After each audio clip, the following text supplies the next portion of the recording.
Mataram. Hello guys, welcome back my YouTube channel Anjana classes. दोस्तों, आज के वीडियो में हम देखेंगे पूरे सप्ताह के अंदर जो भी इंपॉर्टेंट करंट अफेयर्स जो मुख्य टॉपिक होंगे उसके बारे में एक एक करके हम लोग अध्ययन करते हैं। देखिए दोस्तों, सबसे पहले आप लोग क्या कीजिएगा, आपके डिस्प्ले पे यहाँ पे दिख रहा होगा क्वेश्चन आंसर। आप लोग को आंसर साथ में वीडियो स्किप करके आप लोग को आंसर आप लोग को कमेंट के माध्यम से आप लोग को देना होगा। देखिए दोस्तों, पहला क्वेश्चन है कि वर्तमान में किस देश की महिला प्रधानमंत्री ने अपने पद से इस्तीफा दिया है। दोस्तों, आपके सामने ऑप्शन है जर्मनी, जापान, श्रीलंका और ब्रिटेन। दोस्तों, इसका आंसर तो सही आंसर हो जाएगा ब्रिटेन, लेकिन इसके साथ साथ हम लोग कुछ मुख्य बातें भी ध्यान रखेंगे कि अभी वर्तमान का खबर था कि ब्रिटेन की प्रधानमंत्री लीज ट्रस ने अपने पद से इस्तीफा दे दिया। साथ ही साथ मुख्य बात ये ध्यान रखना है कि ये जो लीज ट्रस थी ये किस पार्टी से बिलोंग करती है, तो कंजर्वेटिव पार्टी। और सबसे खास बात ये है कि इनके साथ एक रिकॉर्ड भी जुड़ गया है कि पूरे ब्रिटेन में, पूरे इतिहास में सबसे कम दिन के प्रधानमंत्री बनने का रिकॉर्ड इनके नाम हो गया। हालांकि अगर हम इतिहास की बात करेंगे तो 1827 ईस्वी में लॉर्ड कैनिंग 119 दिन के लिए प्रधानमंत्री बना था। उसके बाद कुछ मुख्य बात पे यहाँ ध्यान देंगे कि दो चीज आप लोग सुनते होंगे, एक यूनाइटेड किंगडम और एक ब्रिटेन। तो हम लोग यहाँ समझते हैं कि यूनाइटेड किंगडम और ब्रिटेन में फर्क क्या है। दोस्तों, अगर यूनाइटेड किंगडम और पहले ब्रिटेन की बात करते हैं तो ब्रिटेन में तीन देश, एक इंग्लैंड, वेल्स और स्कॉटलैंड। अगर तीनों को सामूहिक रूप से मिलाएंगे तो इसको हम ग्रेट ब्रिटेन कहते हैं। और जबकि इनके साथ अगर हम उत्तरी आयरलैंड को मिला दें तो ये कहा जाता है यूनाइटेड किंगडम। चलिए दूसरा क्वेश्चन की तरफ आते हैं। तो दूसरा क्वेश्चन है कि FATF, जिसका फुल फॉर्म होता है फाइनेंशियल एक्शन टास्क फोर्स, इसके द्वारा किस सूची से पाकिस्तान को निकाल दिया गया है। दोस्तों, FATF जो कि फ्रांस की राजधानी पेरिस में इसका मुख्यालय है, इसमें ताजा खबर के अनुसार पाकिस्तान को एक सूची से निकाल दिया गया है। तो इसका आंसर आपके सामने दिख रहा होगा। आंसर तो दोस्तों इसका हो जाएगा ग्रे लिस्ट से पाकिस्तान को निकाल दिया गया है। लेकिन अब आप लोग को समझना है कि आखिर ये ब्लैक लिस्ट, ग्रे लिस्ट और ग्रीन लिस्ट क्या होता है। दोस्तों, क्या है बात कि दुनिया के तमाम जो विकसित देश थे उन्होंने पूरे, आपको इससे पहले वाले चैप्टर में हम IMF की चर्चा किए थे, उसमें वहां बताए थे कि बाद में कोई आर्थिक संकट, चाहे पूरे देश को हर सब चीज की जरूरत होती है, धन की जरूरत होती है, तो धन को फंडिंग करने के लिए, प्रोवाइड कराने के लिए पूरे विकसित देश के द्वारा एक IMF का, चाहे वर्ल्ड बैंक का स्थापना किया गया था। लेकिन किसको धन दिया जाएगा, किसको धन नहीं दिया जाएगा, इसके निगरानी के लिए भी कोई संस्था होना चाहिए ना। अगर ऐसा नहीं होता है तो कोई मान के चलिए कि वर्ल्ड बैंक और IMF के द्वारा धन तो मुहैया करा दिया जाएगा, लेकिन उसके बाद उस धन का उपयोग अगर कोई देश अगर ले रहा है, सही काम में कर रहा है कि गलत काम में इस्तेमाल कर रहा है, इस चीज के लिए भी तो कोई निगरानी करने वाला होना चाहिए। तो FATF यही एक संगठन है जो किसी संगठन के द्वारा जो जिसको धन दिया जाता है, कर्ज दिया जाता है, उस चीज का निगरानी किया जाता है। साथ ही साथ किसको धन दिया जाएगा, किसको नहीं दिया जाएगा, तो इसके लिए वो 3 लिस्ट जारी करता है। एक ग्रीन लिस्ट, ग्रीन लिस्ट कहने का अर्थ है कि उसमें आपको कोई डाउट नहीं है, मतलब जिस देश के पास ग्रीन लिस्ट होता है उसको आसानी से लोन यानी कर्ज दे दिया जाता है। लेकिन एक होता है ब्लैक लिस्ट और एक होता है ग्रे लिस्ट। ग्रे लिस्ट का अर्थ होता है कि ग्रे लिस्ट में वैसे देश आते हैं जो टेरर फंडिंग और मनी लॉन्ड्रिंग सबसे ज्यादा होती है। यानी कहने का अर्थ है कि अगर जिस देश को ग्रे लिस्ट में शामिल कर दिया जाता है तो उस देश, कहने का अर्थ है कि थोड़ा डाउट की स्थिति में आ जाता है कि वहां सबसे ज्यादा आतंकवाद का, मान के चलिए आप लोन लिए सही काम के लिए, विकासात्मक कार्य के लिए, लेकिन आप लोन लेने के बाद टेरर फंडिंग करेंगे, आतंकवाद के रूप में पैसा मुहैया कराएंगे, उसको हेल्प करेंगे, तब तो ये आप गलत इस्तेमाल कर रहे हैं। तो इसके लिए आपको ग्रे लिस्ट में रख दिया जाता है। हालांकि जो ग्रे लिस्ट में होता है आतंकवाद से लड़ने के लिए तो तैयार होता है, लेकिन उसमें वो असफल रहता है।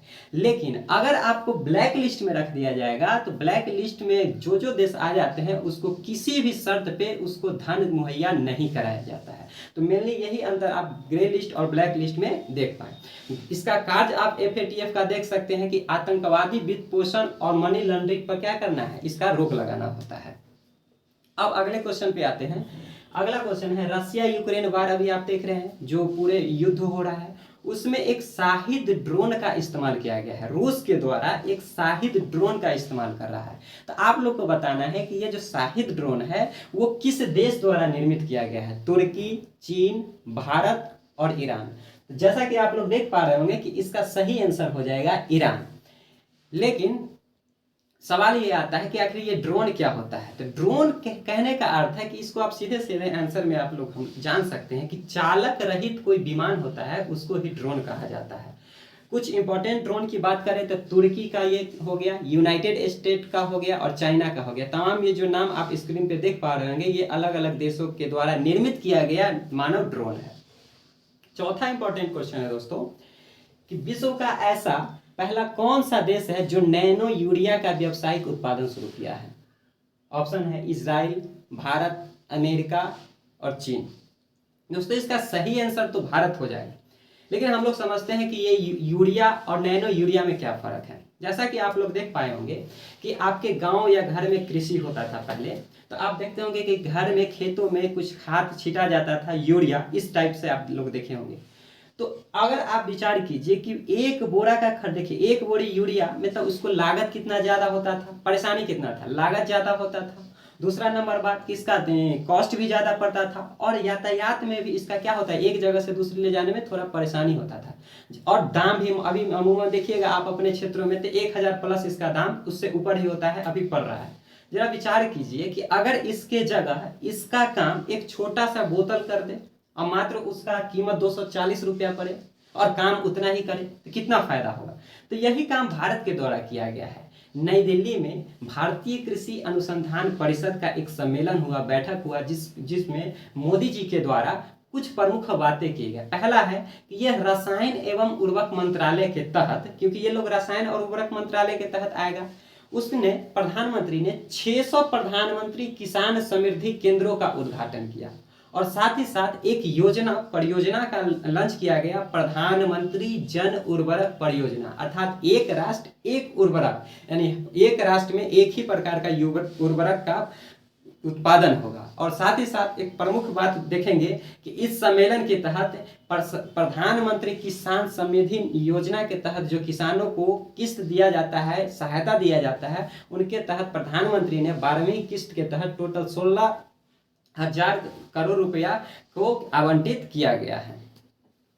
जैसा कि आप लोग देख पाए होंगे ये यूरिया और नैनो यूरिया में क्या फर्क है। अब समझते हैं कि ये यूरिया और नैनो यूरिया यानी नैनो यूरिया से पैदावार क्यों इतना बढ़ जाता है। जैसा कि आप लोग को मालूम होना चाहिए कि पौधे में जो स्वपोषी होते हैं, जो अपना भोजन स्वयं तैयार करते हैं, वो किसी दूसरे पे निर्भर नहीं रहता है। पौधे के में जो प्रकाश संश्लेषण की घटना है, जैसा कि आप लोग बायोलॉजी में पढ़े होंगे, प्रकाश संश्लेषण की घटना पत्ते द्वारा होता है और पत्ते के ऊपर एक छोटा छिद्र पाया जाता है जिसको रंध्र या स्टोमेटा कहा जाता है। उसी रंध्र के द्वारा गैसों का विनिमय, या अर्थात कहने का अर्थ है कि जो पौधे का पत्ता के क्या करता है, रंध्र के द्वारा जो बाहर से कार्बन डाइऑक्साइड, क्योंकि प्रकाश संश्लेषण में सूर्य का प्रकाश चाहिए, मिट्टी से जल चाहिए और साथ ही साथ वायुमंडल से कार्बन डाइऑक्साइड चाहिए। तो उस कार्बन डाइऑक्साइड को ग्रहण कौन करता है, पत्ता, और पत्ते का कौन सा भाग, रंध्र।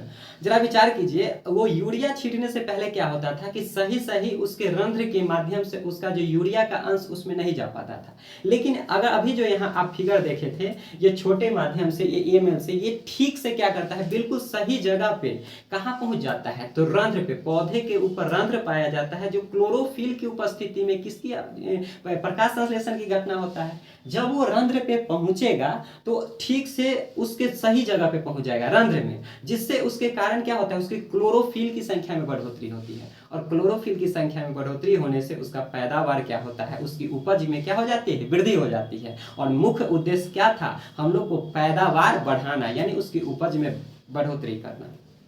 अगला क्वेश्चन है, 5वां क्वेश्चन, कि हाल ही में आयोजित डिफेंस एक्सपो 2022 भारत के किस राज्य में हुआ। जैसा कि आप लोग जानते होंगे, डिफेंस एक्सपो का अर्थ होता है कि हथियारों का प्रदर्शन, यानी देश का पहला डिफेंस एक्सपो भारत है जिसमें केवल भारतीय कंपनियां, मतलब कहने का अर्थ है कि आप पुस्तक मेला देखते होंगे, चाहे तमाम तरह का कोई प्रदर्शनी, तो डिफेंस एक्सपो का अर्थ होता है कि इसमें हथियारों का प्रदर्शन होता है, यानी समक्ष दिखाया जाता है, प्रदर्शन किया जाता है। तो ये ये जो हाल ही में आयोजित किया गया है डिफेंस एक्सपो 2022, ये गुजरात के गांधीनगर में इसका प्रदर्शन अभी किया जा रहा है।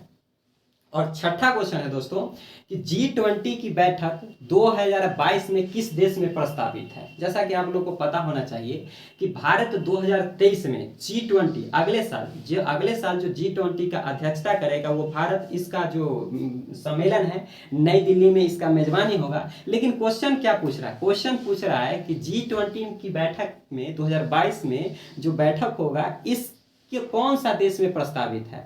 तो इसका सही आंसर होगा दोस्तों इंडोनेशिया, जैसा कि आप लोग को पता है। और बल्कि अगर अगले साल की बात करेंगे तो इसका कौन है, भारत। वही G20 की बात करेंगे तो टोटल 19 देश के साथ साथ एक यूनाइटेड यानी कि यूके यूरोपीय यूनियन का जो सदस्य है, सब मिलके 20 सदस्य बनते हैं, जिसको ही G20। इसके बारे में एक स्पेशल वीडियो हम पहले बना चुके हैं, G20 का स्थापना कैसे हुआ था, इसमें कौन कौन सा देश है। अभी राउंड फिगर में आप लोग समझ जाइए कि G20 में 19 देश और एक यूरोपियन यूनियन मिलकर G20 का निर्माण किया। इसका स्थापना 1999 ईस्वी में हुआ था। ये विकसित देशों का क्या है, समूह है। अब दोस्तों कुछ करंट अफेयर से हट के थोड़ा जनरल टॉपिक पे आते हैं, सामान्य ज्ञान पे। कुछ क्वेश्चन आपको हम दे रहे हैं, इस क्वेश्चन का आंसर आप लोग को क्या है। दरअसल क्या है कि ये मेरा प्रयास आप लोग को कैसा लगा, ये आप लोग को कमेंट बॉक्स में बताना है। और साथ ही साथ आप लोग के लिए 5 क्वेश्चन यहाँ पे हम रखते हैं, इस 5 क्वेश्चन का आंसर आप लोग को बताना है। उसके बाद अगला जो वीडियो आएगा उसमें सबका पहले हम आंसर बताएंगे, फिर नेक्स्ट वीडियो में आपके सामने 5 क्वेश्चन देंगे जिसका आंसर आप लोग को कमेंट बॉक्स में पिन करके देना है। देखिए दोस्तों, पहला क्वेश्चन है कि भारतीय संविधान में मौलिक अधिकार किस देश के संविधान से लिया गया है। ये क्वेश्चन है ब्रिटेन, संयुक्त राज्य अमेरिका, जापान और जर्मनी। दूसरा क्वेश्चन है कि भारतीय राष्ट्रीय कांग्रेस की स्थापना कब हुआ था, सामने ऑप्शन है, इसका आंसर बताना है। तीसरा क्वेश्चन है विश्व की सबसे गर्म मरुस्थल कौन सा है, थार, गोबी, एरिजोना, साथ ही साथ सहारा। अगला क्वेश्चन है कि विश्व की सबसे लंबी नदी कौन सी है, इसके बारे में इसका भी आंसर आप लोग को कमेंट करके देना है दोस्तों। तो चलिए दोस्तों, आप लोग को ये वीडियो कैसा लगा, पसंद आया कि नहीं। अगर जो जैसा भी लगा हो इसको कमेंट करके जरूर बताइएगा, इसको लाइक और सब्सक्राइब जरूर कीजिए। धन्यवाद।